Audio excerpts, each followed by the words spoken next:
ஓம் சாய்ராம். ஸ்ரீ சாய்ராம். ஜெய் ஜெய் சாய்ராம். அத்தியாயம் 14. இந்த அத்தியாயத்தில் நாந்தேடை சேர்ந்த ரத்தன்ஜி வாடியா, மௌலா சாஹிப் முனிவர், தட்சிணை சாஸ்திரம், மீமாம்சா ஆகியவற்றை காணலாம். பாபாவின் சொல்லும் கருணையும் எங்கனம் குணமாக்க முடியாத வியாதிகளையும் குணமாக்கியது என்பதை சென்ற அத்தியாயத்தில் கண்டோம். இப்பொழுது பாபா எங்கனம் ரத்தன்ஜி வாடியாவை ஆசீர்வதித்து குழந்தையை அருளினார் என்பதை விவரிப்போம். இயற்கையிலேயே ஞானியனது வாழ்க்கையானது உள்ளும் புறமும் இனிமையானதாய் இருக்கிறது. அவரது பல்வேறு செயல்கள், சாப்பிடுதல், நடத்தல், அவரின் இயற்கையான மொழிகள் எல்லாம் இனிமை வாய்ந்தவை. அவர் தம் வாழ்க்கையோ பேரானந்தம் மானுட உருப்பெற்றதாகும். தம்மை தமது அடியவர்கள் நினைப்பதற்கு வழிமுறையாக சாயி அதனை வெளியிட்டார். கடமை, செயல் இவற்றை பற்றி பல்வேறு கதைகளை அவர்களுக்கு சொன்னார். அது கடைமுடிவாக அவர்களை உண்மையான மதத்திற்கு இட்டு சென்றது. இவ்வுலகில் அவர்கள் மகிழ்ச்சியாக வாழ வேண்டும். ஆனால் அவர்கள் எச்சரிக்கையாய் இருக்க வேண்டும். வாழ்க்கையின் நோக்கத்தை அவர்கள் பெற வேண்டும், அதாவது ஆத்மானுபூதியை. முந்தைய ஜென்மங்களிலுள்ள நல் வினைகளால் நாம் இவ்வுடம்பை பெற்றிருக்கிறோம்.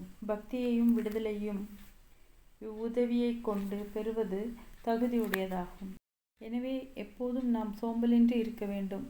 நமது குறிக்கோளையும் நோக்கத்தையும் பெறுவதில் நாம் எப்போதும் விழிப்பாய் இருக்க வேண்டும். நீங்கள் தினந்தோறும் சாய் லீலைகளை கேட்டிருப்பீர்களானால் அவரை எப்போதும் காண்பீர்கள். நீங்கள் இவ்வனமாக சாயை நினைவூட்டிக் கொள்வீர்களானால் உங்களது மனது அடிக்கடி ஓடி மாறி திரிவதிலிருந்து விடுபடும். இவ்விதமாகவே சென்று கொண்டிருந்தால் அது முடிவாக சுத்த ஞானத்தில் இரண்டர கலந்துவிடும். நாந்தேடை சேர்ந்த ரத்தன்ஜி. இப்போது இவ்வத்தியாயத்தை சேர்ந்த ஒரு முக்கியமான கதைக்கு வருவோம். நைஜாம் சமஸ்தானத்தில் உள்ள நாந்தேடில் ஒரு பாஷி மில் கான்ட்ராக்டரும் வியாபாரியுமான ரத்தன்ஜி ஷார்பூஜி வாடியா என்பவர் வசித்து வந்தார். அவர் பெருமளவு செல்வம் சேகரித்து வயல்களையும் நிலங்களையும் பெற்றிருந்தார். ஆடு, மாடு, குதிரை, போக்குவரத்து வசதிகள் இவ்வளவையும் பெற்று மிகவும் சுபிட்சத்துடன் இருந்தார். புற தோற்றங்கள் அனைத்திற்கும் மிகவும் திருப்தி வாய்ந்தவராகவும் சந்தோஷமுடையவராகவும் காணப்பட்டார். ஆனால் அந்தரங்கமாகவும் உண்மையாகவும் அவர் அங்கனம் இருக்கவில்லை. எவரும் முழுமையும் செல்வந்தராகவும் மகிழ்ச்சியுற்றவராகவும் இருக்கக்கூடாது என்பது பரலோக தீர்ப்பாய் இருக்கிறது. ரத்தன்ஜியும் இதற்கு விதிவிலக்கல்ல. அவர் தாராளமானவராயும் தான தர்மசீலராயும் ஏழைகளுக்கு உணவு உடையளித்தும் அனைவருக்கும் பல்லாற்றும் உதவி புரிந்தார். மக்கள் அவரை நல்லவர், மகிழ்ச்சி நிரம்பியவர் என்று கருதினர். ஆனால் நெடுநாளாக தமக்கு ஆணோ பெண்ணோ எக்குழந்தையுமே இல்லாததனால் தமக்குள்ளேயே அவர் மிக்க துயர் கொண்டிருந்தார். அன்பு பக்தியுமின்றி பாடப்பெறும் இறைவன் புகழ் குறித்த கீர்த்தனை போன்றும், பக்கவாத்தியங்களற்ற இசையை போன்றும், பூணூலற்ற பிராமணனை போன்றும், பொது அறிவின்றி கலைகளில் பெற்ற சிறப்பறிவை போன்றும், பாவத்திற்காக கழிவிறக்கமின்றி செய்யும் தீர்த்த யாத்திரையை போன்றும், அட்டிகை அற்ற ஆபரண அணிமணிகள் போன்றும் அழகற்றதாகவும் பயனற்றதாகவும் இருப்பதை போன்று ஆண் குழந்தையற்ற இல்லறத்தானுடைய நிலைமையாம். விஷயத்தை பற்றி ரத்தன்ஜி சதா சிந்தித்து எனக்கு ஒரு புத்திரனை கடவுள் எப்போதாவது மகிழ்ந்தருள்வாரா என்று ஏங்கினார். இவ்வாறாக அவர் கலகலப்பின்றியும் முகவாட்டமுடனும் காணப்பட்டார். உணவில் அவருக்கு சுவை ஈடுபாடு இல்லை. தான் ஒரு புதல்வனுக்காக ஆசீர்வதிக்கப்படுவோமா என்று அவர் அல்லும் பகலும் இதே கவலையால் பீடிக்கப்பட்டார். தாஸ்குனு மகாராஜிடம் அவருடைய மரியாதை அதிகம். அவரை கண்டு தன் உள்ளத்தை வெளியிட்டார். தாஸ்கனுவும் அவரை ஷிரடிக்கு போகும்படியும் பாபாவின் தரிசனத்தை பெற்று அவர் தம் பாதங்களில் வீழ்ந்து ஆசீர்வாதத்தை பெற்று குழந்தை வேண்டுமென வேண்டிக் கொள்ளவும் அவருக்கு அறிவுறுத்தினார். ரத்தன்ஜிக்கு இக்கருத்து பிடித்தது. ஷிரடிக்கு போகவும் தீர்மானித்தார். சில நாட்களுக்கு பின்னர் அவர் ஷிரடிக்கு சென்று பாபாவின் தரிசனத்தை பெற்று அவர் பாதங்களில் வீழ்ந்தார். பிறகு தன் கூடையை திறந்து ஒரு அழகிய பூமாலை எடுத்து அதை பாபாவின் கழுத்தில் இட்டு கூடை நிரம்ப பழங்களையும் சமர்ப்பித்தார். பாபாவுக்கு அருகில் மிக்க மரியாதையுடன் அவர் அமர்ந்து பின்வருமாறு வேண்டத் தொடங்கினார். இக்கட்டான நாட்களில் இருக்கும் பொழுது அநேகர் தங்களிடம் வருகிறார்கள். தாங்கள் அவர்களின் துன்பங்களை உடனே துடைக்கிறீர்கள். இதை கேட்டு நான் தங்களது பாத கமலத்தை அடைக்கலம் புகுந்தேன். ஆகவே தயவு செய்து என்னை ஏமாற்றுவீர்கள். பாபா ரத்தன்ஜி கொடுக்க இருந்த ரூபாய் 5 கேட்டார். ஆனால் ரூபாய் 3.14 காசுகள் தாம் முன்னரே வாங்கி கொண்டு விட்டதாகவும் மீதத்தையே கொடுக்க வேண்டும் என்றார். ரத்தன்ஜி பெருமளவில் குழப்பமடைந்தார். பாபா என்ன கூறினார் என்று அவரால் புரிந்து கொள்ள இயலவில்லை. அவர் ஷிரடிக்கு செல்வது இதுவே முதல் முறை. முன்னவே 3 ரூபாய் 14 காசை தாம் வாங்கி கொண்டதாக பாபா கூறியது எங்கனம் என்று அவர் நினைத்தார். அவரால் புதிரை விடுவிக்க இயலவில்லை. ஆனால் அவர் பாபாவின் பாதத்தடியில் அமர்ந்து கேட்கப்பட்ட மீதுள்ள தட்சிணையை அளித்தார். பாபாவிடம் தாம் வந்த காரணத்தை முழுமையாக விளக்கி கூறி அவருடைய உதவியை கோரினார். தமக்கு ஒரு புத்திரனை பாபா ஆசீர்வதித்தருள வேண்டும் என வேண்டிக் கொண்டார். பாபாவும் மனமுருகி அவரை கவலைப்படாமல் இருக்கும்படியும் அதிலிருந்து அவரின் கஷ்டமான நாட்கள் முடிந்துவிட்டன என்றும் கூறினார். பின்னர் அவருக்கு உதியை அளித்து அவரது தலையில் கையை வைத்து அல்லாஹ் அவரது உள்ளத்தில் ஆசையை பூர்த்தி செய்வாய் என்றும் கூறினார். பின்னர் பாபாவிடம் விடைபெற்று கொண்டு நாந்தேடுக்கு திரும்பி ஷிரடியில் நடந்த எல்லாவற்றையும் தாஸ்கனுவுக்கு கூறினார். அங்கு எல்லாம் நன்றாக நிறைவேறியதாகவும் தாம் பாபாவின் தரிசனத்தையும் ஆசீர்வாதத்தையும் பிரசாதத்துடன் பெற்றதாகவும் ஆனால் அவரால் ஒன்றை மட்டும் புரிந்து கொள்ள முடியவில்லை என்றும் கூறினார். பாபா அவரிடம் தாம் ஏற்கனவே 3 ரூபாய் 14 காசை வாங்கி கொண்டதாக கூறினார். இக்குறிப்பினால் பாபா என்ன கூறினார் என்பதை தயவுசெய்து விவரியுங்கள். நான் ஷிரடிக்கு போனதே இல்லை. பிறகு பாபாவிடம் அத்தகைய நான் எவ்விதம் கொடுத்திருக்க முடியும் என்று தாஸ்கனுவிடம் கூறினார். தாஸ்கனுவுக்கும் அது ஒரு புதிராகவே இருந்தது. அதை பற்றி பெரிதும் அவர் நீண்ட நேரம் சிந்தித்தார்.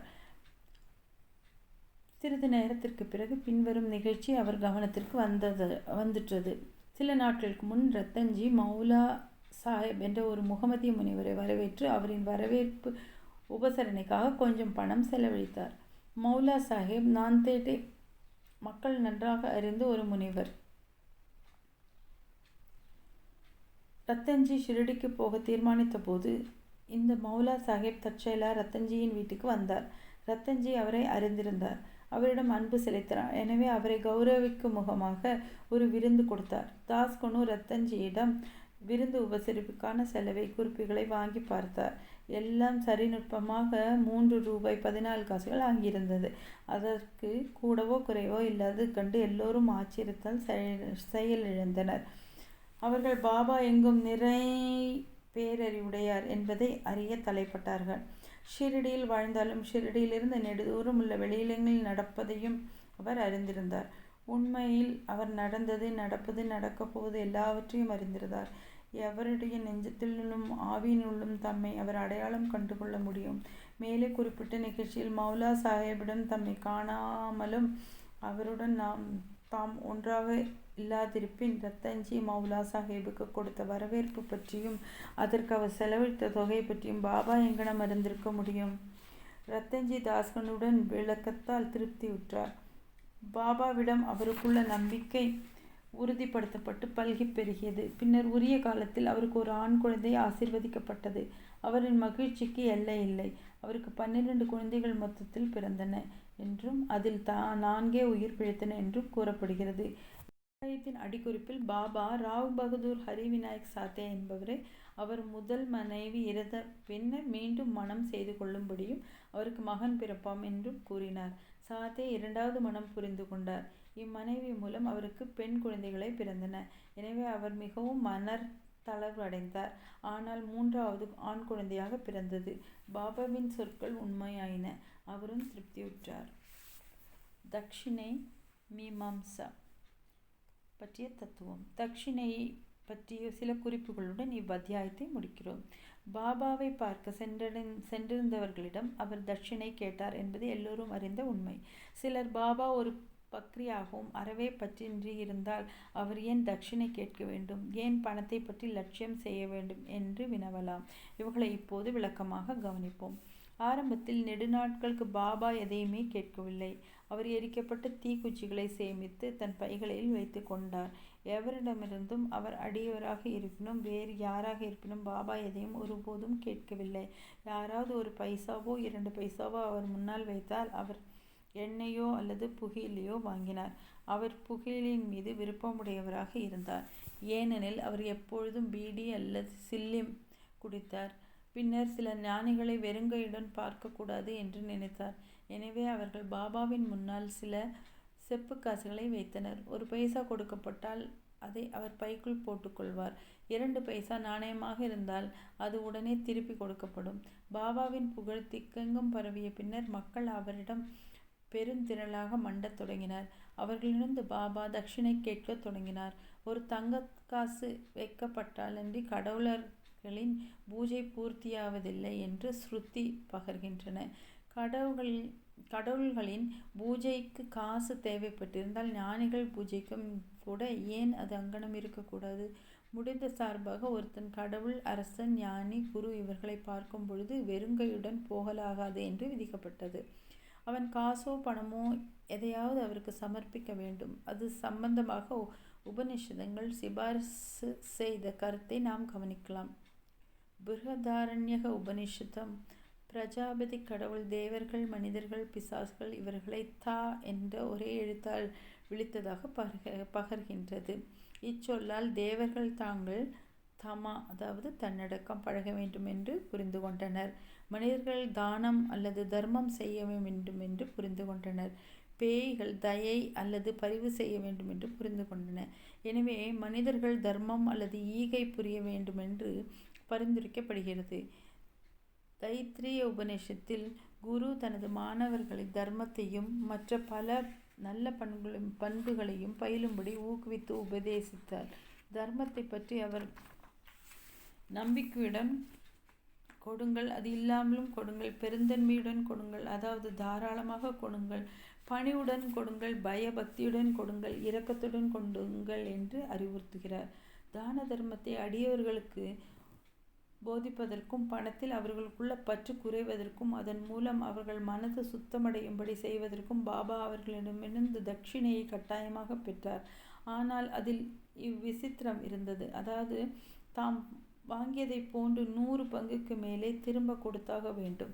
இவ்வாறாக பல இடங்களில் நிகழ்ந்தது.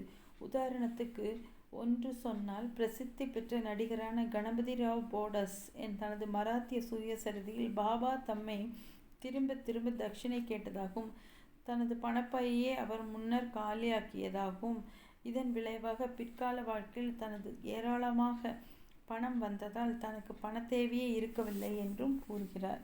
பல சந்தர்ப்பங்களில் தட்சிணைக்கு பாபா பணவகை சார்ந்தவற்றையே விரும்பி கேட்காத மறைபொருளும் உண்டு. 2 நிகழ்ச்சிகள் இதற்கு எடுத்துக்காட்டாக குறிப்பிடலாம். பேராசிரியர் ஜி நார்கே இடமிருந்து பாபா தட்சிணையாக ரூபாய் 15 கேட்டார். நார்கே தன்னிடம் பைசா கூட இல்லை என்று பதிலளித்தார். அதற்கு பாபா கூறியதாவது, உன்னிடம் பணம் இல்லை என்பதை நான் அறிவேன்.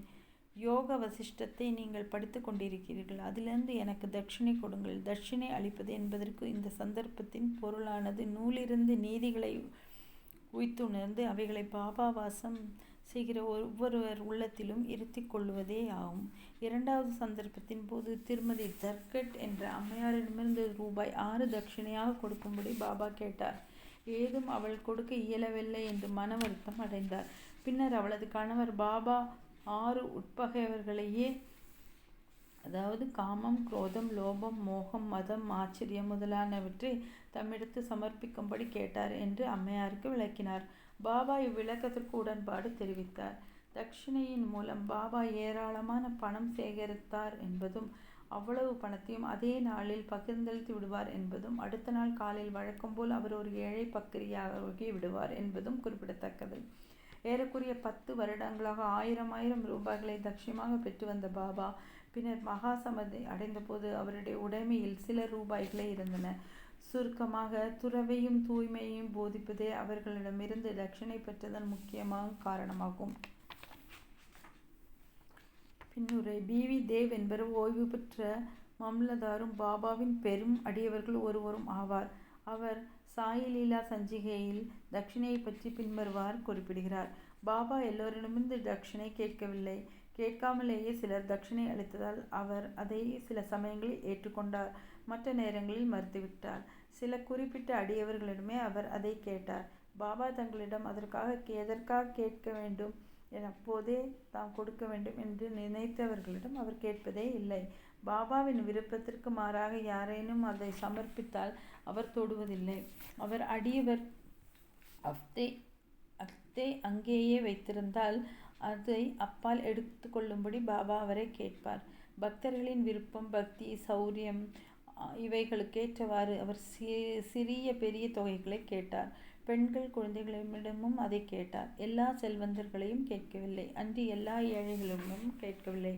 தட்சிணை கேட்டு கொடுக்காதவர்களிடம் பாபா கோபம் அடைந்ததே இல்லை. யாரேனும் நண்பன் மூலம் தட்சிணை அனுப்பப்பட்டு அவன் அதை பாபாவிடம் கொடுக்க மறுத்துவிட்டானாயின் அவர் அவனுக்கு அதை எப்படியோ ஞாபகமூட்டி அவனை கொடுக்கும்படி செய்தார். சில சந்தர்ப்பங்களில் தட்சிணையாக கொடுத்த கொஞ்சம் பணத்தை திருப்பி கொடுத்து அதை பாதுகாக்கும்படியோ அல்லது வழிபாட்டிற்காக அவரது பூஜை அறையில் வைக்கும்படியோ கேட்டுக்கொள்வார். இம்முறையானது பணம் அளித்தவருக்கோ அல்லது அந்த பக்தருக்கோ எல்லையற்ற அளவு நன்மை அளித்தது. தான் கொடுக்க நினைத்ததை விட அதிகமாக யாரேனும் கொடுத்தால் அவர் அதிகப்படியான மீதமுள்ள தொகையை திரும்ப அளித்து விடுவார். சிலரிடம் தாங்கள் கொடுத்த நினைத்திருந்ததை விட அதிகமாகவும், அப்படி அவர்களிடம் பணம் இல்லையானால் மற்றவர்களும் பிச்சை எடுத்தோ கடன் வாங்கியோ அளிக்க சொன்னார். சிலரிடம் அவர் ஒரு நாளைக்கு 3 அல்லது 4 முறை தட்சிணை கேட்டார். தட்சிணையாக சேர்ந்த பணத்திலிருந்து அவர் தமக்காக மிகவும் கொஞ்சமே செலவழித்தார். அதாவது சில்லும் என்ற புகை குழாய் வாங்குவதற்கும் துணி என்ற புனித அடுப்பிற்கு எரிபொருள் வாங்குவதற்கும் செலவழித்து மிச்சமானதை பல்வேறு மனிதர்களுக்கு வேறுபடும் விகிதங்களில் தர்மமாக பகிர்ந்தளித்து வந்தார். சிறிய சமஸ்தானத்தின் சிறு சிறு பொருள்களெல்லாம் அப்பொழுது இருந்தே பணக்கார அடியவர்களால் ராதாகிருஷ்ணமாயின் வேண்டுகோள் யோசனையின் பேரில் வாங்கி அளிக்கப்பட்டவை. விலை மதிப்புள்ள செல்வமிகு பொருட்களை யாரேனும் கொணர்ந்தால் பாபா சீற்றமடைந்து அவர்களை கடிந்து கொள்வார். நானா சாஹேப் சாந்தோர்கரிடம் தமது உடைமைகளை ஒரு கௌபீனம், ஒரு துண்டு, ஒரு கஃப்னி, ஒரு தகர குவளை என்றும் அவரை பலர் தேவையற்ற பயனற்ற விலையுயர்ந்த பொருட்களெல்லாம் கொண்டு வந்து தொல்லைப்படுத்துவாகவும் கூறினார். தமது பரமாத்திக வாழ்வில் இருக்கும் 2 பெரிய தடங்கல்கள் பெண்ணும் செல்வமும். பாபா ஷிரடியில் 2 நிலையான அமைப்பு முறைகளை ஏற்படுத்தினார். அதாவது தட்சிணையும் ராதாகிருஷ்ணமாயியும் ஆகும். எனவே பக்தர்கள் அவரிடம் வந்த போதெல்லாம் அவர்களிடம் தட்சிணை கேட்டார். பள்ளிக்கூடத்திற்கு போக சொன்னார். பள்ளிக்கூடம் என்பது ராதாகிருஷ்ணமாயின் வீடு. அவர்கள் இவ்விரண்டு சோதனைகளில் நன்றாக தேறினார்களேயானால், அதாவது செல்வத்துக்கும் பெண்ணுக்குமுள்ள பற்றுகளிலிருந்து விடுபட்டவர்கள் என்று தெளிவுபடுத்தினீர்களானால் அவர்களின் ஆன்மீக முன்னேற்றம் துரிதமானது. பாபாவின் அருளாலும் ஆசிகளாலும் உறுதியளிக்கப்பட்டது. கீதை உபனிஷத்தங்களிலிருந்து புண்ணிய கஷேத்திரத்தில் புண்ணிய ஆத்மாவுக்கு கொடுக்கப்பட்ட தர்மமானது கொடுத்தவருக்கு அதிக பலன் அளிக்கிறது என்பதை ஸ்லோகங்கள் மூலம் எடுத்து காண்பித்து இருக்கிறார். ஷிரடியும் அதில் உறையும் தெய்வமுமான சாய்பாபாவையும் தவிர புனிதமானது என்ன இருக்க முடியும்? ஸ்ரீ சாயியை பணிக. அனைவருக்கும் சாந்தி உண்டாகட்டும். சந்தோஷம்.